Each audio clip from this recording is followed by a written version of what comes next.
गणना ग्रंथ अध्याय 26 दूसरी जनगणना।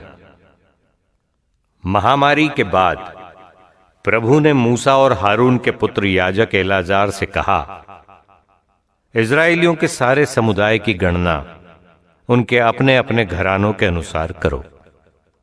उन सब पुरुषों की जो सैनिक सेवा के योग्य हैं और जिनकी अवस्था 20 वर्ष या इससे अधिक है। इस पर याजक एलाजार के साथ मूसा ने मोआब के मैदान में यरदन के पास येरिखो के निकट 20 वर्ष और इससे अधिक के लोगों की गणना ठीक वैसे ही की जैसे प्रभु ने मूसा को आदेश दिया।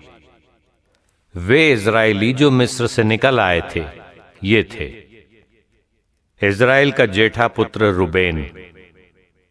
रूबेन के पुत्र ये थे: हनोक जिससे हनोकियों का कुल, पल्लू जिससे पल्लुओं का कुल, हेस्रोन जिससे हेस्रोनियों का, और कर्मी जिससे कर्मियों का कुल उत्पन्न हुआ।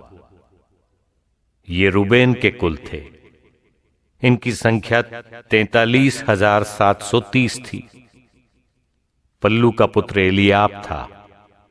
एलियाब के पुत्र ये थे: नमूएल, दातान और अबीराम। दातान और अबीराम समुदाय के वे नेता थे जिन्होंने मूसा और हारून के विरुद्ध विद्रोह किया था। वे कोरह के दल के साथ थे जब उन्होंने प्रभु के विरुद्ध विद्रोह किया था। पृथ्वी ने उन्हें और कोरह को अपना मुंह खोलकर निगल लिया था और उसके दल वाले उस अग्नि में मर गए थे जिसने 250 पुरुषों को भस्म कर दिया था। उनके भस्म होने की घटना चेतावनी के रूप में थी। उनके साथ कोरह के पुत्रों की मृत्यु नहीं हुई थी।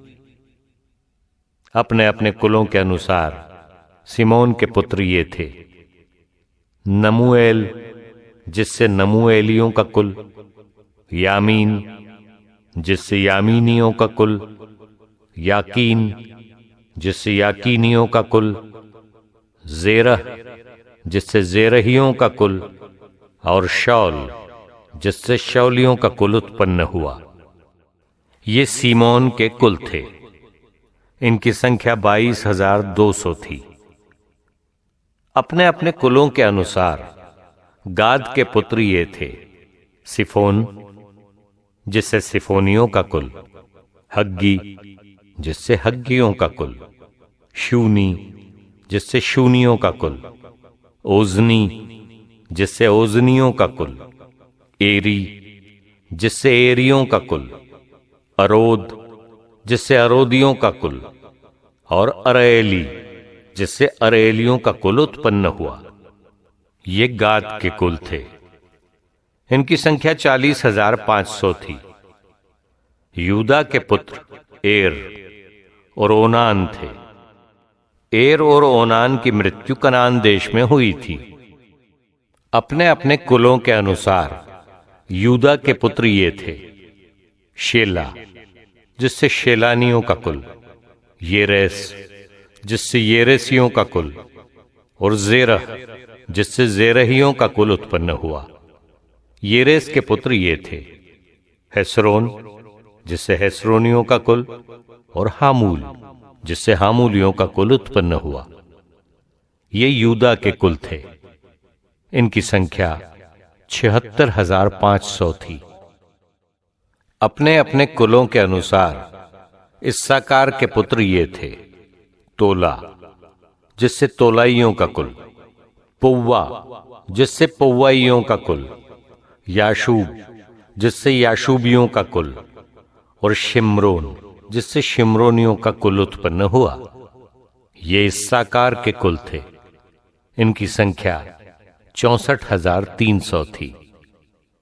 अपने अपने कुलों के अनुसार जबूलोन के पुत्र ये थे: सेरेद जिससे सेरेदियों का कुल, एलोन जिससे एलोनियों का कुल, और यहलेल जिससे यहलेलियों का कुल उत्पन्न हुआ। ये जबूलोन के कुल थे।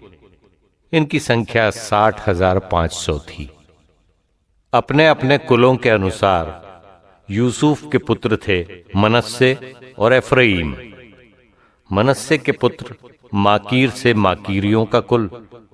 माकीर गिलाद का पिता था।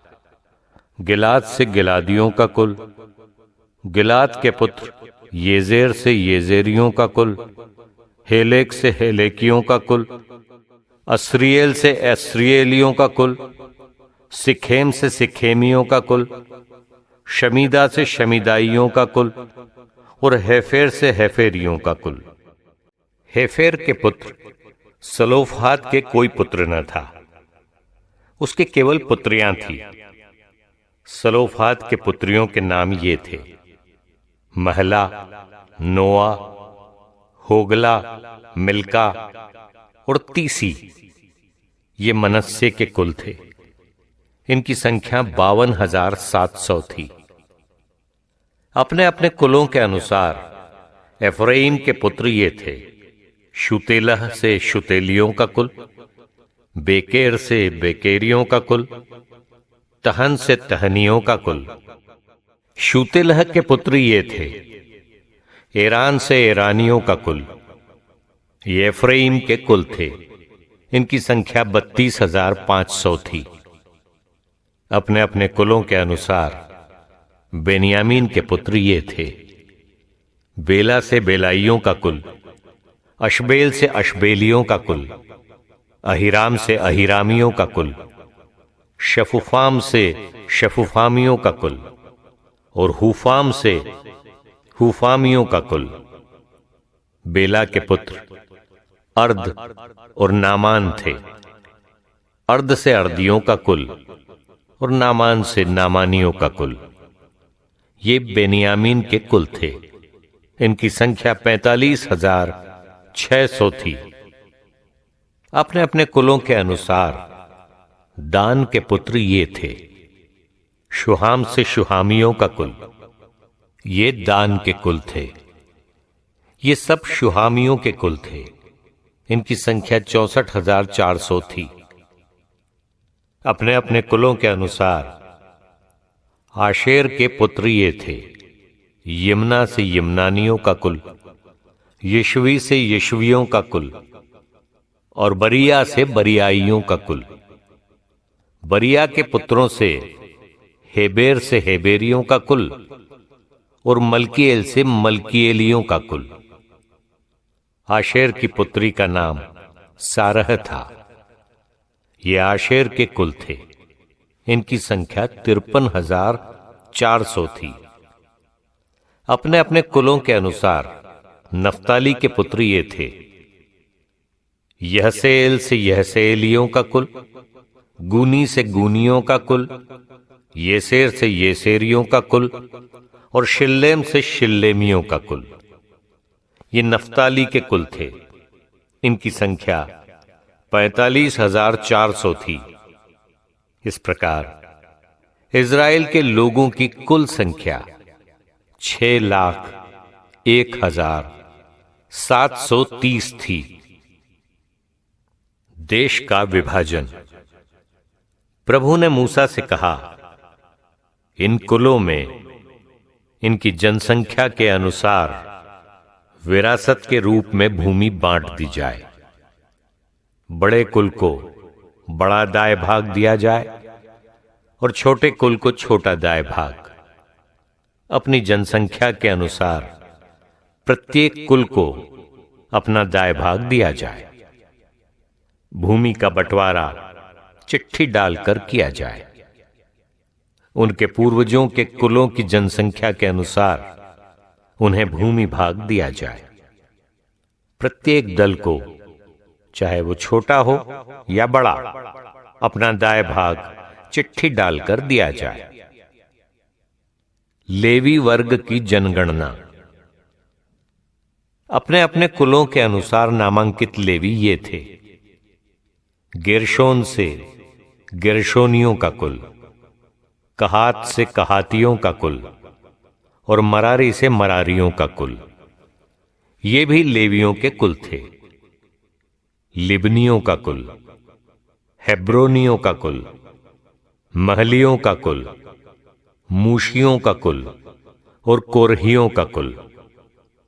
कहात आमराम का पिता था। आमराम की पत्नी लेवी की पुत्री योकेबेद थी, जो मिस्र में लेवी के यहां पैदा हुई थी। उससे अमराम के यहां हारून, मूसा और उनकी बहन मिरियम का जन्म हुआ। नादाब, अबीहू, एलाजार और ईतामार हारून के पुत्र थे। नादाब और अबीहू की मृत्यु उस समय हो गई जब वे प्रभु को अवैध अग्नि अर्पित कर रहे थे। 1 महीने के बालक और इससे ऊपर के सब नामांकित लेवी पुरुषों की संख्या 23,000 थी। इज़राइल के अन्य लोगों के साथ उनकी गणना नहीं की गई, क्योंकि उनको अन्य इज़राइलियों के साथ विरासत नहीं मिलती थी। मूसा और याजक एलाजार द्वारा नामांकित पुरुष ये थे।